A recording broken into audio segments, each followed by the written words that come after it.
Assalamualaikum warahmatullahi wabarakatuh. Perkenalkan, nama saya Monica Mara Joviansyah dengan NPM 243516516161. Jadi di video ini saya akan menjelaskan tentang pengalaman saya sebagai konsumen digital yang ternyata itu cukup berpengaruh di media sosial, terutama di TikTok.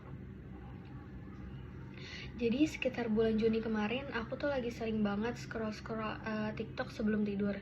Terus awalnya itu kayak cuma iseng-iseng doang ngelihat konten kecantikan sama konten tips-tips gimana cara masang bulu mata yang bener gitu. Tapi lama-lama FYP saya tuh sering banget nampilin video tentang bulu mata yang nama mereknya itu Wing Self. Terus hampir setiap hari ada aja kreator yang nge-review bulu mata tersebut. Mereka itu nunjukin hasil before afternya, cara pakainya yang gampang, terus bilang kalau bulu mata ini cocok banget buat pemula. Terus kayak kelihatan lebih natural seperti yang saya pakai saat ini.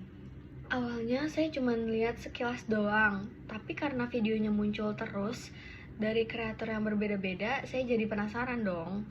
Padahal jujur aja waktu itu saya sama sekali nggak ada niat buat beli bulu mata kayak gini. Bahkan nggak masuk daftar belanja saya waktu itu. Tapi karena sering lihat review yang positif, saya jadi mikir kayaknya bagus juga ya. Jadi pengen coba gitu loh. Akhirnya saya buka Tokopedia. Niatnya tuh cuma mau lihat-lihat doang, nggak pengen check out. Pas saya cek ternyata produknya udah banyak yang beli. Terus ratingnya juga tinggi, reviewnya pembelinya juga bagus-bagus kayak gitu. Ditambah juga ada promo gratis ongkir. Dari situ saya makin yakin kalau produknya itu memang worth it. Terus tiba-tiba saya langsung check out gitu aja. Setelah dipikir-pikir lagi, sebenarnya itu bukan keputusan yang cukup spontan sih. Karena sebelumnya saya emang nggak berencana buat beli barang tersebut.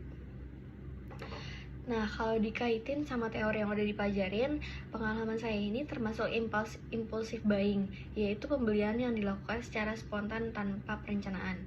Saya beli bukan karena lagi butuh-butuh banget, tapi karena terus-terusan lihat kontennya sampai akhirnya tergoda buat ngebeli barang tersebut. Selain itu, saya juga ada ngerasa faktor FOMO atau fear of missing out. Soalnya, hampir semua reviewnya itu muncul banyak yang positif. Banyak orang yang pakai produknya, hasilnya juga bagus, reviewnya apalagi. Terus banyak yang juga yang bilang produknya lagi viral. Terus saya jadi kepikiran, masa semua orang udah nyobain? Saya belum gitu loh. Perasaan itu bikin saya pengen ikut-ikutan beli gitu loh. Nah, dari pengalaman ini, saya sadar kalau algoritma TikTok itu ternyata punya pengaruh yang cukup besar dan signifikan terhadap keputusan belanja kita. Semakin sering kita lihat satu produk, lama-lama kita jadi ngerasa produk itu tuh menarik dan akhirnya muncul keinginan untuk punya, padahal yang awalnya itu biasa aja. Saya jadi lebih hati-hati. Sebelum check out, saya biasanya kasih jeda dulu 1-2 hari buat mikir apakah barang itu memang saya butuhin atau cuma lagi kebawa FYP dan lagi kena FOMO aja. Dengan begitu, saya bisa lebih bijak dalam membedakan kebutuhan dan keinginan.